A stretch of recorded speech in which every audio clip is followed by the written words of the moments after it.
수험생 여러분 안녕하십니까? 부동산학 개론의 김하선입니다.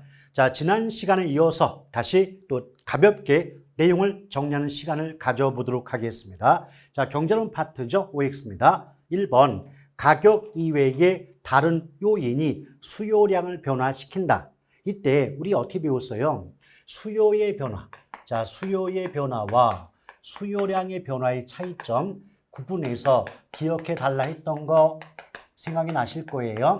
자, 양자가 붙을 때와 양자가 빠질 때의 차이점은 결과의 차이가 아니라 원인 부분의 차이입니다. 그런데 수요량이건 공급량이건 양자가 붙을 때의 변화 원인은 오직 하나뿐이 없었죠. 해당 재화의 가격 변화, 즉 그 물건 값의 변화가 유일한 양자가 붙을 때의 원인이었습니다. 근데 1번 문장은요. 가격 이외에 가격이 아닌 다른 요인에 의해서 수요량이 변화한다는 건 결국 수요의 변화를 의미한다라고 보시면 되겠죠. 왜냐하면 수요의 변화란 해당 재화의 가격, 즉 물건 가격 이외의 다른 요인에 의하여 그 물건의 수요량이 변화하는 경우를 양자를 빼고 수요의 변화라고 한다라고 우리 배웠던 기억이 있고요. 또한 이렇게 양자가 빠지면 곡선 자체가 이동을 해요.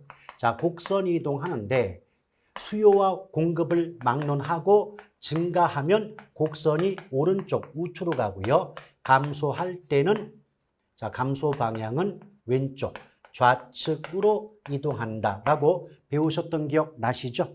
그래서 지금 여기서 가격 이외의 다른 요인이 수요량을 변화한다는 건 한마디로 수요의 변화를 의미하고 이렇게 양자가 빠지면 곡선 자체가 왼쪽이나 오른쪽으로 이동한다. 옳은 표현이 되겠죠. 자, 2번 주택 임대료가 상승하면 다른 재화의 가격이 상대적으로 하락하여 임대 수요량이 감소한다. 이거저거 따지지 마시고요. 여기 보면 주택이 나오고 다른 재화가 나왔죠. 이처럼 물건이 두 개가 나온다. 그럼 무조건 대체 효과가 답이라고 기억하시길 바랍니다. 3번 수요 곡선이 변하지 않을 때 세금 부과에 의한 경제적 순손실은 공급이 비탄력적일수 커진다. 틀렸네요, 여러분. 이때 경제적 순손실 나오죠. 경제적 순손실의 의미는 어차피 물어보지 않을 거기 때문에 굳이 공부하려 하지 마시고 이 경제적 순손실과 탄력성은 쌍둥이, 즉 비례 관계에 있다는 점을 꼭 기억할 필요가 있습니다. 다시 말하면 수요가 됐건 공급이 됐건 탄력성이 클수록 순손실도 커지고 탄력성이 작을수록 순손실도 작아진다라고 기억하시면 돼요. 근데 여기서 지금 공급이 비탄력 그랬거든요. 그럼 비탄력이라는 말은 탄력성이 작다는 거예요. 그럼 탄력성이 작다면 같은 방향 순손실도 작다고 해야 되는데 순손실이 커진다 했기 때문에 이 점이 틀렸다라고 보시면 됩니다. 4번 아파트 대출 금리가 하락하면 자, 대출 금리 하락이죠. 자, 금리의 하락은 그 물건 값 변화가 아니잖아요. 우리 어떻게 배웠죠? 그 물건 값이 아닌 다른 원인에 의해서 수요량이 바뀔 때는 양자를 빼주고 수요의 변화라고 한다 그랬어요.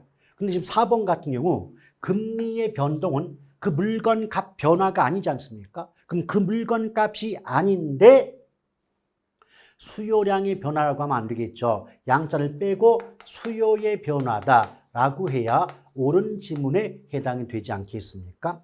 더불어 이렇게 양자가 빠지면 수요의 변화가 발생하면 곡선이 이동하는 거지 곡선상 이동이 아니죠. 곡선상 이동은 수요량, 양자가 붙을 때는 곡선상 이동이 발생하지만 수요와 공급, 양자가 빠질 때는 곡선 자체가 이동한다. 그래서 완벽히 틀렸기 때문에 4번은 틀린 지문에 해당이 됩니다. 자, 5번 볼게요.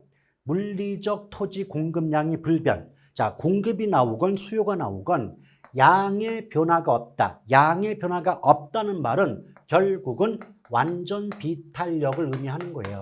완전 비탄력. 그래서 물리적 공급은 토지 가격 변화에 대해 완전 비탄력적이다. 맞습니다. 그래서 5번은 맞는 말이죠. 6번 수요와 공급이 동시에 증가하고 공급의 증가폭이 수요의 증가폭보다 더 큰 경우, 항상 제가 강조했죠. 문장 해석할 때 한꺼번에 읽는 거 아니라고. 항상 경우 앞에서 끊어주는 게 경우에 맞고요. 무엇이 크다, 작다 이 말 나오면 부등호를 그려달라 했습니다. 읽어보니까 공급의 증가폭이 수요의 증가폭보다 크다 그랬죠. 그럼 우리 어떻게 배웠어요? 균형 배울 때 변동폭이 큰 쪽만을 보시면 된다고 배우셨죠. 변동폭이 큰 쪽은 공급의 증가입니다. 그럼 공급이 증가한다는 건 우리말로 바꾼다면 물건이 흔하다는 뜻이죠. 그럼 흔한 물건은 가격이 내려가지만 흔하니까 그만큼 거래되는 양은 증가한다고 해야 되는데 감소한다고 했기 때문에 6번은 틀렸다라고 보시면 돼요. 7번 공급의 가격 탄력성이 탄력적이다. 여러분 수요가 됐건 공급이 됐건 탄력적이다. 이 말은 가격보다 양이 많이 바뀐다는 뜻이에요. 가격보다 양이 많이 바뀌는 경우가 탄력이에요. 그래서 결과적으로 가격의 변화율보다 공급 양의 변화율이 더 크다는 말은 옳은 지문에 해당이 됩니다. 자, 8번 볼게요. 8번에 보면 수요의 가격 탄력성이 완전 탄력 나왔죠. 제가 무엇을 강조했습니까? 수요가 나오건 공급이 나오건 완전 탄력 나오면 일단은 가격은 불변, 가격은 변화가 없다고 나와야 돼요. 근데 뒤에 보니까 가격의 변화와는 상관없이 양이 고정된다. 양이 고정된다는 건 양의 변화가 없다는 얘기예요. 그럼 양이 불변한 말은 완전 탄력이 아니라 완전 비탄력이 나와야 돼요. 그래서 양 변화가 없다고 나오려면 완전 비탄력이 나와야 되고 가격의 변화가 없다고 나올 때는 완전 탄력이 나와야 됩니다. 그래서 양의 변화가 없기 때문에 완전 탄력이 아니라 완전 비탄력이 나와야 되므로 8번은 틀린 문장이고요.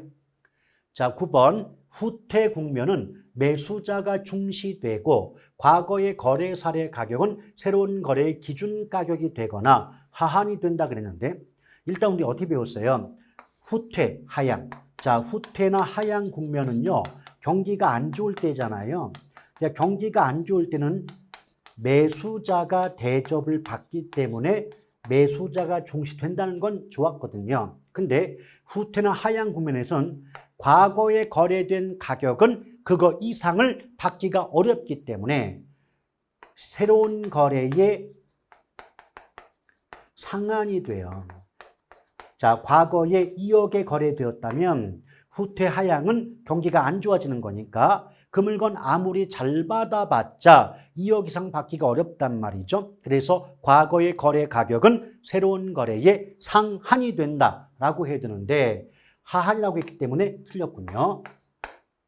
자, 10번 가격에 대한 수요의 탄력성이 공급의 탄력성보다 클 때, 자, 수요 탄력성이 공급 탄력성보다 크다고 했어요. 경우 앞에서 끊어주고 크다 작다 나오면 부동 그려줄 것. 그러면 수요 탄력성이 공급 탄력성보다 크니까 수탄수. 수요가 탄력적이면 수렴하기 때문에 새로운 균형으로 수렴한다? 맞습니다. 10번은 옳은 지문에 해당이 되겠군요. 자, 이렇게 해서 가볍게 오늘 배웠던 내용을 정리해 본 시간을 가져보았습니다. 자, 다음 주에도 보다 활기차고 밝은 모습으로 다시 뵙도록 하겠습니다. 대단히 수고하셨습니다. 고맙습니다.